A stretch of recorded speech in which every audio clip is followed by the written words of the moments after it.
Second Soul Studios is a full-service production studio with capabilities for photo, video, podcasting, editing, co-working, and more. Our photo-video studio has a number of different backdrop choices and props to choose from. We also have a gourmet kitchen set, or if you're an upstart podcaster, you'll love our 4-person podcast studio. So what are you waiting for?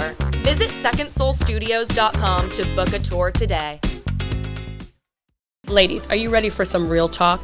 The AchieveHERs Unfiltered podcast isn't a bunch of fluffy stuff about career, fashion, or networking do's and don'ts. It's real heart-to-heart conversations with inspiring leaders. It's from women, by women, and for women.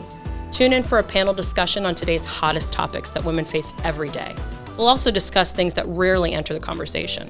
Subscribe to the AchieveHERs Unfiltered podcast on YouTube, Spotify, or wherever you like to watch or listen. All right, ladies, we are here with AchieveHERs Unfiltered. Cheers. Cheers. Yeah. I love it. I love it. We're here at Second Soul Studios. Kelly and her amazing, gorgeous team makes all of this possible. And I'm Kelly Jordan, your host. And we've got two beautiful ladies here. Oh, it's so fun to be here with y'all today. My name is Amanda Payne. Mm-hmm. And my name is Katlyn Orton. Thanks for having me. Yay. Today's topic, changes. So we're going to talk a little bit about change and coping with major unexpected things that happen in our personal lives, in our professional lives. And I actually have a quote. I've got 3 quotes that I'm going to spout off throughout the conversation. I really liked this one by Oprah, and it said, "The greatest discovery of all time is that a person can change his future by merely changing his attitude." I thought that was really great because change can be scary. It can be messy, and then a lot of times it can also be the most incredible thing ever where we're excited about it. But, of course, it's how we cope with it and how we look at it. Yep. And so let's talk a little bit about that, about change. Either one of you, go first. Come on. Who wants to talk about change? Oh, eyes on me. All right. So I think that this is a really great topic for me because, like a lot of people recently, life has changed a lot. And by recently, I mean the last few years. Kind of in one big swoop, I got pregnant unexpectedly, became a single mom, changed careers, and also moved states. So that's nothing. Yeah, no so big no deal. big That's deal. a Tuesday. Yeah, so yeah, there we go. Oh my gosh. So that kind of was a lot at once, and what you had started off by saying is just all about the way you look at that. I learned that through and through and through and over again over, all of ththese different things happening. So it was a lot to take in, but I think I'm who I am today. I wouldn't have changed anything. Looking back, I wouldn't have changed anything. So I would say the biggest thing is, for me, that was consistent on all of the 3 of those different things going in my life. And I mean, there was more. I mean, with the whole world, like we talked about offline, is we all had change with COVID. Whether it was your job, you don't have that job anymore, or your job is now working from home, or pay, or whatever it may be, or now your kids are homeschooled. I mean, everyone went through something. So I think this is really relevant, and we all can relate to it. But again, to your point, it's just the way you look at things. So I also think it's important, which I want to get into with you guys and your thoughts on this, but the key of allowing yourself to feel your feelings first, right? Oh my gosh. Before you just oh no, this is perfectly fine. You're so right. Yeah. Like being allowed to feel your feelings. We're humans, right? So Yeah. I think that was the biggest lesson I learned throughout, the last few years is just allow yourself to, it's okay to be oh my God, what is happening? And cry and have a day and call your best friend and drink a bottle of wine and just, but then it's how you react in the future. That's kind of my whole mindset. What about you? Well, it's kind of pulling yourself up, right? Totally. I mean, and I come from a generation ahead of me that were very strong women, and my grandmother was very much self-made, right? She came as cotton farmer's daughter to, one of the first women in Atlanta, Georgia, to do pretty much everything, right? So she was an incredibly self-made individual, and so, I watched that, and she removed emotion. In order to be successful, she removed emotion from everything she did professionally. And that's been imposed on our generation, right? And credit to their generation, because I think in order to break the barriers that they broke and to kind of crack that glass ceiling, so to speak, that's what they had to do, because that's the way, unfortunately, our male counterparts react, right? They are able to remove emotion from professional and not bring the personal life to the professional table. So, and women felt like they had to compete on the same playing field. But I think the beauty of where we are today and the generation that we are today and the leaders that we are today that we pass on to those behind us is that we don't have to do that. We had a generation that did that for us, right? We've proven ourselves. But I think what makes us so successful as women and women leaders especially is our ability to empathize, right? And to relate to what our coworkers are going through, male or female, right? Your dog's sick today, go take care of that baby, right? I mean, your child's sick today, please work from home, if or not work at all, take care of the child. I mean, what I know about my team is that if their family is okay, they're better for me. Totally. And they're better for the organization. So I'd rather have them nurture their family and make sure their family's in a good place so they show up well for us, right? Yeah. And I think that's the beauty of kind of our generation and what we get to experience. I think we so often try to push back on those emotions and say, nope, people are watching us. We can't behave this way. We can't show our emotions. We can't let ourselves grieve. Yeah. We can't let ourselves feel. But that's completely inaccurate. Our successes come from being so connected emotionally, not only to ourselves, but to those around us, I think.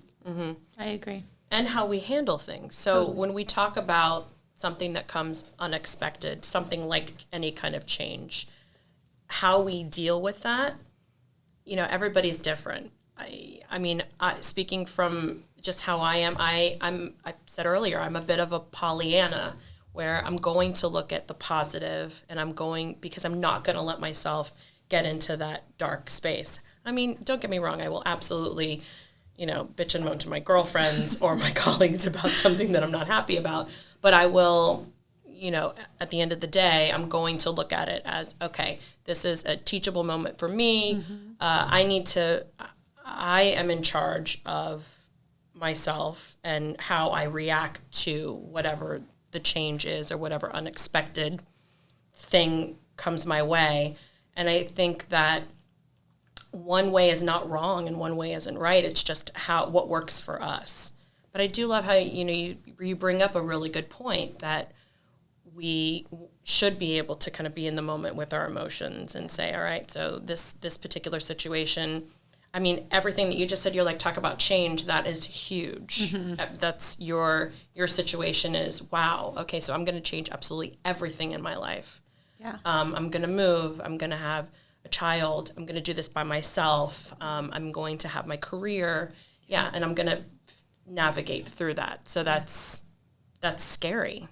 Yeah, I mean, definitely. I mean, I would be lying to myself and to you guys if I say it wasn't scary, right? Like, everything is scary, but again, like, I know we keep hitting this point home, but it really is just how you deal with it, and you do have a choice. Like, could I have just, I mean, I don't know how to say this nicely, but could I have just made the worst of it, I guess, would be the nice way of saying it. And some people do. Yeah. Could wallow, right? My husband tells me sometimes, just wallow with me for a second. That's just wallow. Yeah, and you can, and again, it's okay to have those moments, but it's you make that choice of, okay, what kind of life? And I always look at myself, and it's so funny, because people say, how are you a single mom? How do you do it? And my response, and this might not be a popular response, was, what other choice do I have? I made the choice to have my child. Yeah. I don't think I'm noble for getting up and going to work every day and raising her. I think that I'm just doing what a mom does, and I don't know anything different. I don't have it. I'm not I had a kid and I had it with somebody, and then later I had a kid with somebody else, or by myself, excuse me.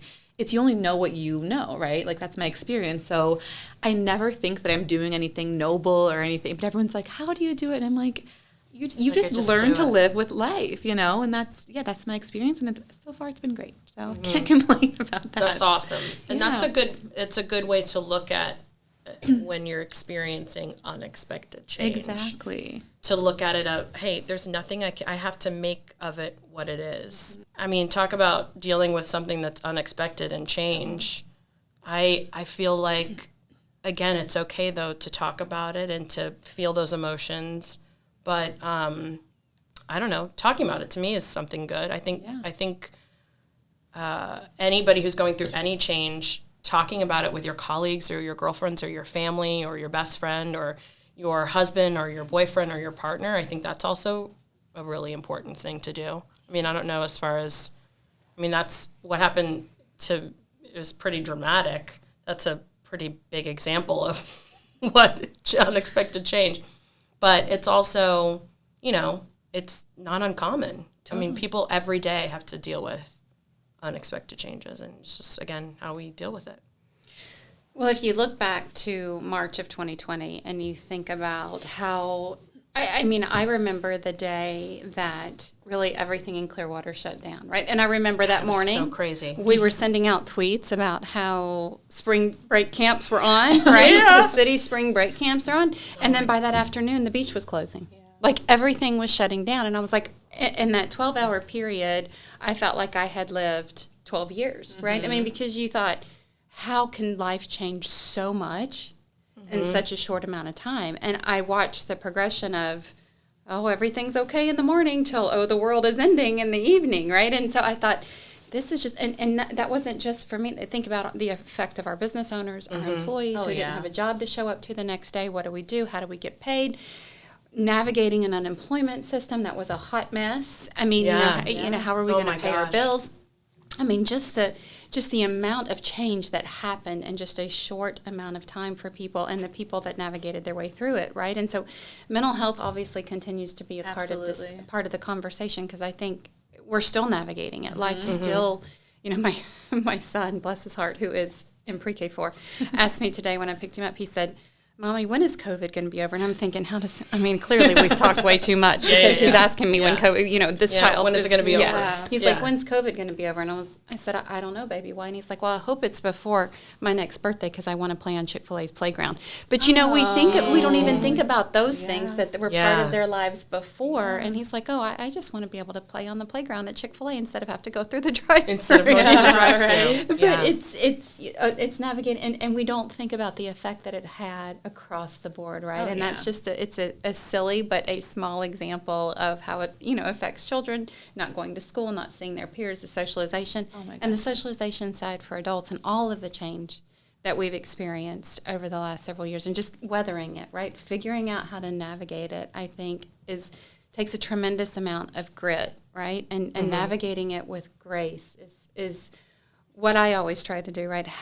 Always empathize, right back to that being empathetic piece. Yeah. How is this affecting others, and how can I help, right? And how can I reach out? Kelly shared her experience with me over the weekend. Much like Kelly, I experienced a miscarriage over the holidays. I found out a couple of days before Christmas, and the way that Kelly didn't want to find out, that my baby's heartbeat had stopped beating, and I was at the doctor's office when I found that out. And so it's an incredible.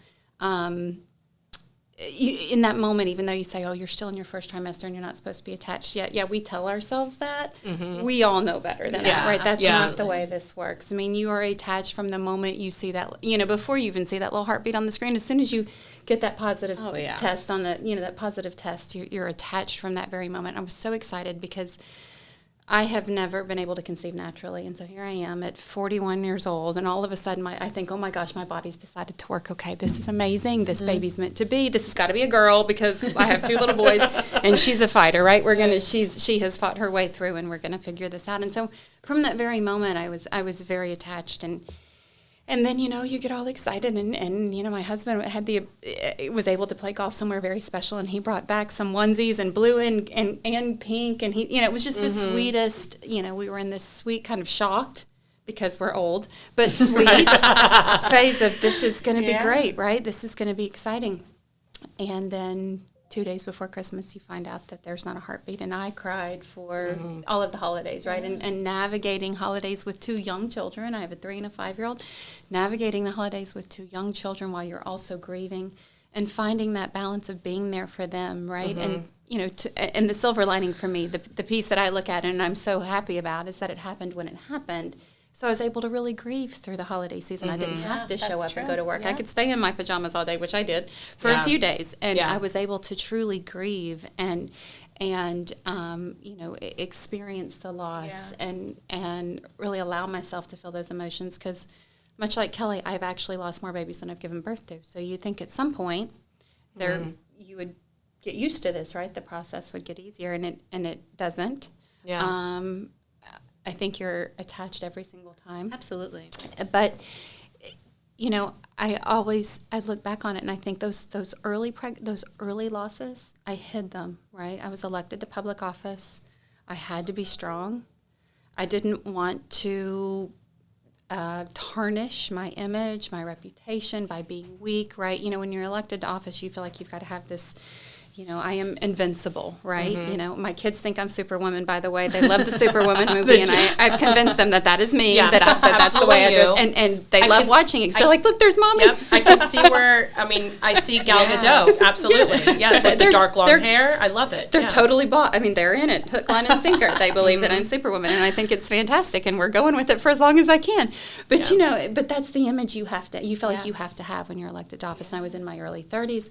I felt like if I gave an inch, that they would take a mile, right? If I showed any weakness.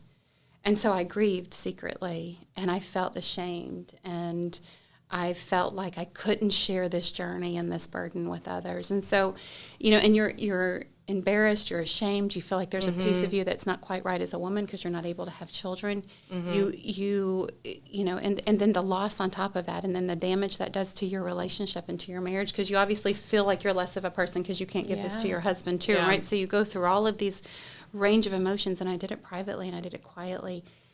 And I suffered. Talk about mental health. That's what we tend to do. Yeah. And, as you're talking, I'm thinking it's so great that Kelly has you to share, back and forth, to each other. So as you're talking and, you're leaning on each other, but I can't help but think about the women who don't have anybody and have nowhere to go. And, so I'm just hoping that if this gets out to people, they can hear and understand that, you're not alone. That's what I love about this group. There are people who are, younger than you, that aren't as experienced, and that are like, oh my God, I'm going through this right now. I'm scared. What is the advice that you can give them? I think to your point of there are so many of us. It is, I sometimes, I've done some speeches at Shepherd's Village, which is a nonprofit for single women in Clearwater. And I follow them, they share stats. There's 55,000 single women in our county. That's an insane amount of people, right? Yeah. And that's not even single dads. That's just single women with children. Or, single mothers, single mothers, single women. Yeah. God. No, there's a lot more single women. I'm sorry, single mothers. Right. So that just kind of, as bad as that sounds, that just shows me there is a whole community going through exactly what I'm going through. So before I jump into advice and all of that, I do want to say that, as a financial planner, to your point, I work with people that I really try to put on in the beginning of my career. This facade, I have it together. I think 90% of my clients to this day still don't know that I'm a single mom. Not that defines me, but I do think that this year my challenge to myself is kind of leaning into my story more, because that is me and that is who I am. And I know that I can make a difference, and I don't want to hide it, So it is funny that you said that, because we put on this facade of just everything's great, everything's fine, but it's no, this is life, this is, and it's okay. It's okay to talk about it. It's okay, this is my life. But I think my biggest advice, if there is a young girl, single mom, just figuring this out, is your life's not over. I went on, throughout my pregnancy and after, and this is not a bragging thing, this is just literally hoping to inspire people thing. I got, I think 6 licenses. I studied all the time. I started a new career, like you said. I worked really hard, and I was able to do that because my second piece of advice is it takes a village, and don't have too much pride to take the support that's being given to you. I think in the beginning, I was I made the decision to be a single mom. I'm going to do it by myself. I can do this, right? Yes. And then very quickly, I realized that I need someone to watch her while I shower and while I sleep for an hour. And I was too prideful in the first few months to ask for that, right? And I was almost ashamed to, I guess would be the better way of putting it. And when I leaned into the fact that all my friends and my family wanted to help, and I was okay with it because it was what's best for me and for her, that made the biggest difference, honestly. And it allowed me to still hit goals and still do things that I wanted to do. And so I think that swallow your pride would probably be my biggest. And there's not even, if you don't have family and friends, I know not everyone has that community, there are resources, and I'm not even talking about full on financial aid, things like that. But there are groups, there are, things online, there are other things out there that can support you and help you, and you can make friends and, support that way. So I think just lean into it, fully accept it, and just know that you're not alone.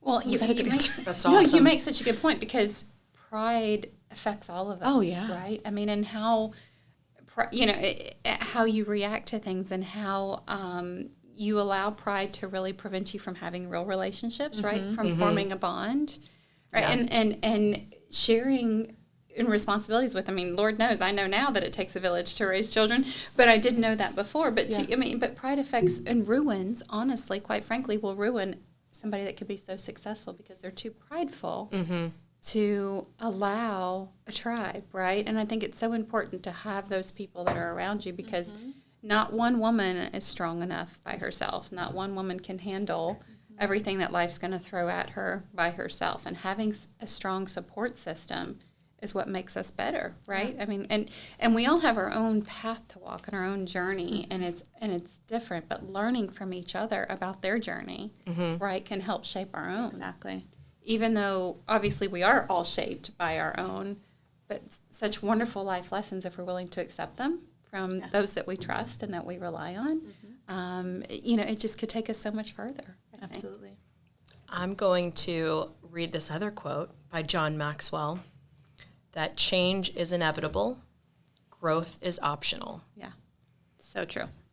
It is so true. So in the line of what you're talking about, it is the decision that you make to make what it is, to make the best out of the situation, to make the most out of the situation, to do what's best for you and what's best for others that you love and that you take care of. I think that it's hard to give advice on. I mean, some people, you think about their situation and it's either something you can't relate to, but there's always someone else that has gone through what you've gone through. Oh, yeah. And I do think that, and something that I love about this group and what I love about, you know, starting a podcast like this is to talk about those things, because life is difficult and change is just part of that. You know, we all want to be the best version of ourselves, and we all want to have a wonderful life. And we do want, you know, I think we mentioned earlier, you know, there's adulting 101. Who the hell knows what that is? Like, I mean, like, all right, so I have bills and I live on my own and I don't have to go to bed eating my vegetables, even though I should. You know, it's like, it's those things. We just, to come together and to also just figure out what works for us and try and be there for whoever we can be there for. I think it's a pretty good place to be if we could all just kind of do that as much as we can. And there are anybody who's gone through anything remotely close to what I just talked about. I mean, shoot me a text, give me a call, whatever. I mean, it sucks, absolutely sucks. But it talk about it. Yeah, exactly. You know. Well, it's therapeutic. I mean, and I honestly, you know, this one I shared, right? And with the earlier pregnancies that I've lost, and I did not share them, you know, again, to my point of you've got to be, you know, you've got to have this image, right? You need to carry on, and you need to, and so I only shared with a limited few, and this one I shared. And then I also shared the loss. But you know what? People grieved with me. And the people I share, and you know what, that made the grief so different. It was not a burden I carried. It was something that people understood. Yeah. Right? And they're like, it didn't make me less of a person. Right. It didn't make them view me differently. Yeah. They embraced it, and they loved me, and they prayed for me, and they talked to me, and they were there to send me a text or flowers or fruit. I mean, Lord knows, there were friends and people that showed up for me. Right? And that helped me, quite frankly. That has helped me to process it, to talk about, helps to process it, I think. And I think that's where we think we've got to just shut down, and we've got to be, we can't share, and we have to be strong, and we can't show weakness.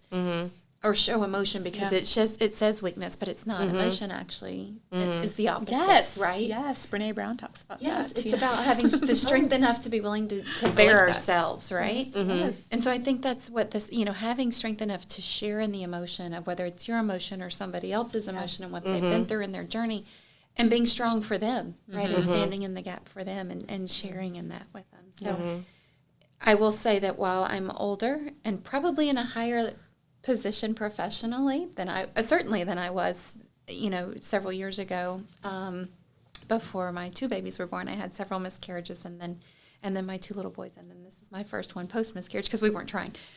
So it was quite the surprise. But I feel like it makes me more real, right? Yeah. And when my team looks at me, they're like, "Wow, she's relatable. She's real." If I need to grieve, I know that she understands, right? It's not about being tough. It's not about putting on this facade. I don't want them to. I want them to do what they need to do for their own health and well-being, right?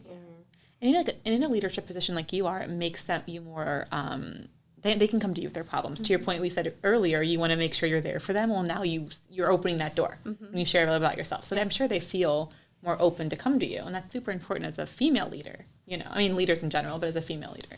I hope so, because and I want not just for them, but for any, to your point, if anybody's been through this, you know how horrible it is, and I know unfortunately lots of people that have experienced it, and it's part of life, right? But it's just being there for each other, right? And knowing that while you may have a particular image, understanding that we are very real and we're very relatable, right? Yeah. And I think right now, like the way we're all talking about our changes is in a positive light, but not everyone goes through that and thinks so positively, right? So I think that, again, us sharing our stories hopefully will show them, like, you can get there. It doesn't have to be perfect today because we all did grieve. We all were sad. We all had our moments that we cried and, leaned into our family and friends, but it is possible to pick yourself up. So I think that's great that we all are, sharing the positive side when we learned from our changes. Yeah, no, that's really good.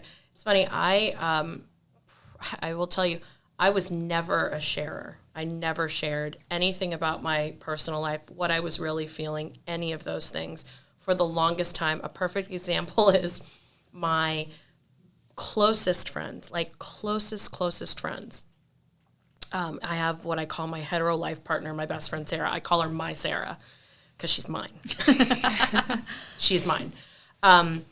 My Sarah, my closest girlfriends I moved here from DC. My family, person that I'm closest to in my family. When I got divorced, it was a shock to my friends and family. They're like, had no idea you even had any issues whatsoever. And I didn't. I had a really nice divorce. I didn't have like something super dramatic and terrible. And it was quick. It was. You can't say it's painless because it's always painful, regardless. But it was not this unbelievably dramatic thing.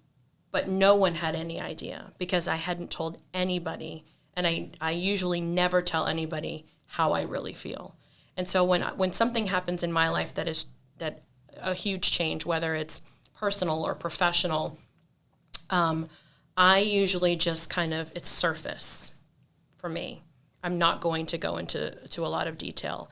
And something that I really realized was that I was also treating my relationship with my ex-husband that way. I was not honest with him with how I felt. I specifically remember him asking me before we were going on a trip, like, what's wrong? Something's wrong. And I'm like, no, everything's fine. Everything's fine. I'm not going to argue with you. I'm not going to bring up that I'm so unhappy. I'm not going to I'm just going to everything's fine. Everything's totally fine. And then there comes a point where, okay, that's it. It's not okay anymore. And that changed me because I saw that I hurt someone that I really loved because I kept how I really felt away from them. And even my friends, they were like, how could you not, oh my God, you didn't tell me that you were unhappy or any of those things. I'm like, because I'm Kelly. I'm always happy. Everything's great. I wear fake hair because everyone's problems that they tell me, I put in my hair. And then I take my hair off at night. And then everyone's problems are gone. I breathe. And then the next morning I put on new hair and, or washed hair where it's all out. And I start all over again. Yeah. I don't do that anymore. Now, poor Eric, from day one, I'm like, you piss me off, anything happens, like, you're going to hear about it. Like, I'm not taking shit anymore. Like, I'm not, nothing. I'm going to be honest. And I'm like that in my professional life. I am like that. And not, just to be honest with myself and with my friends. That's how I am now. Yeah. And that's so, it's like so refreshing. Yeah. It's like almost like a weight has lifted because I am not going to just pretend that everything is perfect. And I'm going to, I love what you said about just people knowing that it's okay to not deal with things in that Pollyanna perfect way. Yeah. Because, life is tough and sometimes change can be really hard and really messy and really dirty and painful. And, just know that there are options out there. There are people to talk to. There are ways to get through things and resources out there. And that's what hopefully we can do more of. Absolutely. Yeah. Grow together. Yes. I would love to. I'm going to put you both on the spot. Ooh. Yeah. So kind of a last question, and it's an easy one. Well, not really. Maybe not. But what is a topic or an issue that you'd want to talk about on this podcast that just comes to mind after everything that we've talked to? Something that when you think of things that are filtered, things that people don't talk about, what is something that you would like to see more conversations about?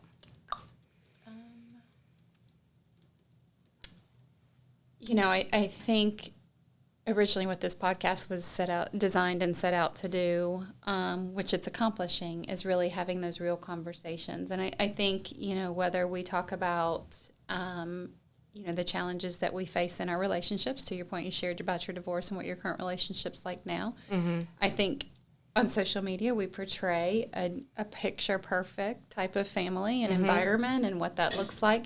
And that's not always the case, right? And understanding that every relationship is built differently, right? And that you choose to stay together, and that you choose to show up every day for each other. But I think in the world that we live in, that doesn't get talked about enough, right? And so every relationship goes through its challenges and its morphings and its evolvings, and while you may have the picture perfect, Instagram perfect family, I have 2 little boys and a doodle, and we look quite cute on Instagram, quite frankly. You really do. But talking about the reality of how you get there, right? And Chris and I have been together for a very long time, and we are not without our struggles and without our major battles and things that we have faced, both independently and as a couple and in the relationship and professionally, and how you weather the storm, so to speak, really, and being real, because we're not real about that kind of thing, right? Yeah. And I think our generation is much less likely to be divorced, right? So I think, we've seen there's a generation previous to us that's kind of where they went straight when things didn't work out, but then you enter that, and in your case, probably your relationship with Eric, that second, type, that phase of, I'm older now, I'm committed, we're going to figure this out. Yeah. And how do you weather those storms? Yeah. And what does that look like? Especially when you don't want anything to do with them, right? Yeah. You're like, just please, you've got those, and really understanding. And that just doesn't have to be marital. It can be, your friendships with other people, because people come and go from your lives, and some people are there to stay, like your Sarah. I mean, what is that, what is that like, and how do you navigate that, right? Yeah. And one of the things, being elected to office, I made my circle very small, right? And reopening myself to a larger circle has been very hard for me. Even now, it's been almost 12 years since I was first elected to office. How do you get past that, the built up of walls and saying, I needed to protect myself. You kind of protect yourself and you make your circle very small.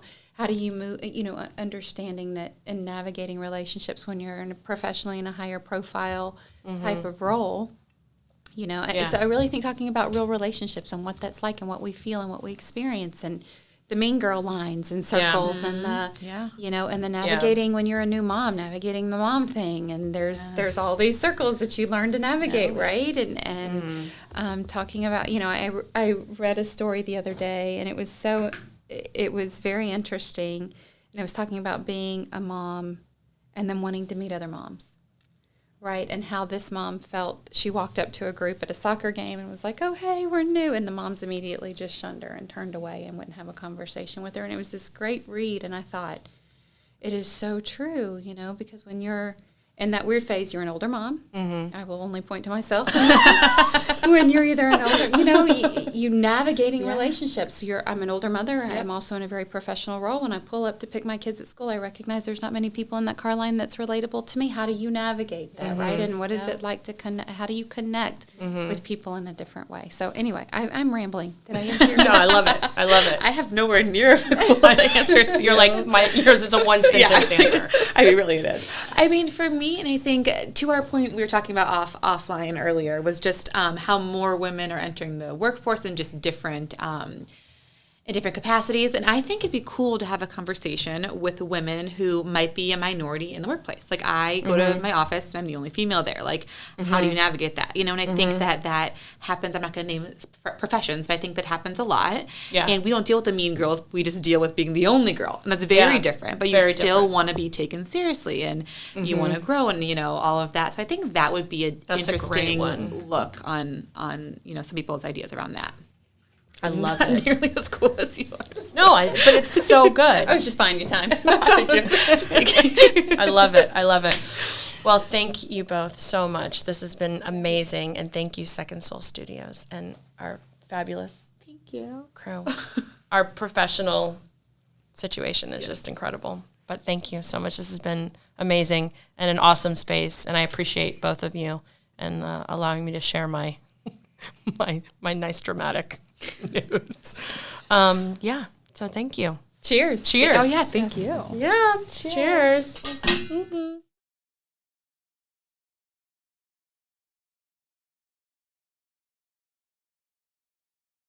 At CEA Marketing, we take your business, your passion, and your why, and we sell it.